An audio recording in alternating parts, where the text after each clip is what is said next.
Hal yang kedua yang membuat saya gagal dalam memelihara pedet yaitu Assalamualaikum warahmatullahi wabarakatuh. Selamat datang kembali di channel Farm, channel peternakan untuk kita anak muda. Di video kali ini kita akan membahas tentang pengalaman kita memelihara pedetan sapi perah yang sehingga bisa mati dan akhirnya sekarang bisa menjadi pembelajaran supaya pedet kita tetap selalu hidup dan selalu sehat ya. Oke, silahkan simak terus video ini sampai habis. Oke, seperti biasa kita langsung ke lapangan ya, dan langsung ke kandang pedet saya. Nah, ini dia lokasi kandang pedetan yang saya punya. Di sini total ada pedetan yang masih menyusui. Ini ada 2 ekor dan yang sudah lepas sapi ini ada 3 ekor. Oke, saya akan membagi pengalaman tentang waktu itu saya pernah mengalami pedetan yang mati ya.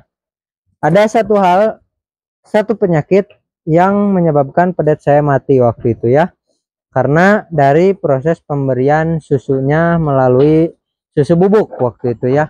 Kemudian dari susu bubuk itu yang mungkin saya takarannya ada yang salah, pembuatannya ada yang salah, dan ada hal-hal yang salah ya di dalam pembuatan dari susu bubuk ini, yang sehingga menyebabkan sapi saya ini mencret. Kemudian setelah mencret dia itu kembung, dan kembung itu menyebabkan organ pencernaannya itu tidak lancar dan menghasilkan sapi pedet yang mati akibat dari kembung ya.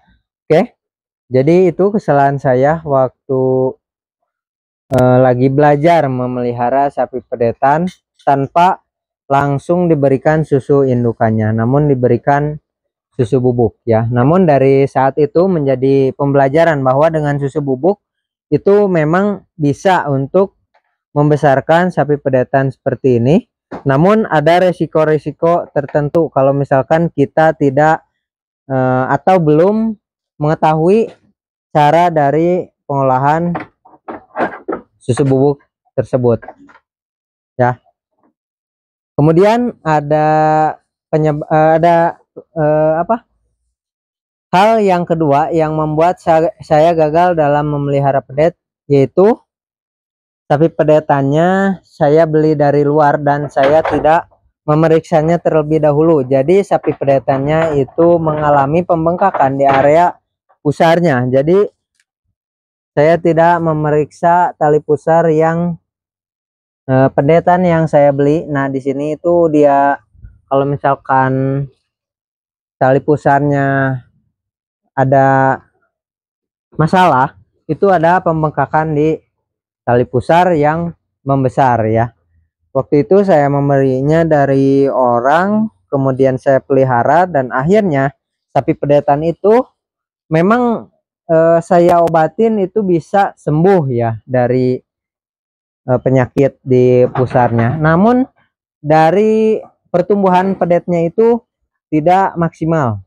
Jadi malahan waktu itu setelah umur 6 bulan baru segede gini ya. Ini baru 4 bulanan lebih ya. 6 bulan mungkin, ini mah gemuk ya. Agak kurus lagi, namun tingginya hampir tinggi segini. Jadi pertumbuhannya nggak bagus ya. Waktu itu sapi pedetannya betina, dan ya sekarang kita kalau misalkan membeli itu harus memeriksa tali pusarnya, apakah tali pusarnya itu sehat atau ada masalah. Kemudian kalau misalkan tali pusar sapi pedetan yang dapat mengakibatkan tersebut, yaitu akibat dari tidak dirawatnya lantai atau alas pada sapi pedetan. Jadi kita harus memperhatikan alas pada sapi pedetan yang kita pelihara ya. Oke, itu dia pengalaman saya mengenai kegagalan dalam memelihara pedet. Semoga dengan adanya video ini bisa menambah wawasan kalian, dan apabila ada kesalahan dalam pembahasannya mohon dimaafkan. Silahkan komen, like, dan subscribe channel ini. Assalamualaikum warahmatullahi wabarakatuh.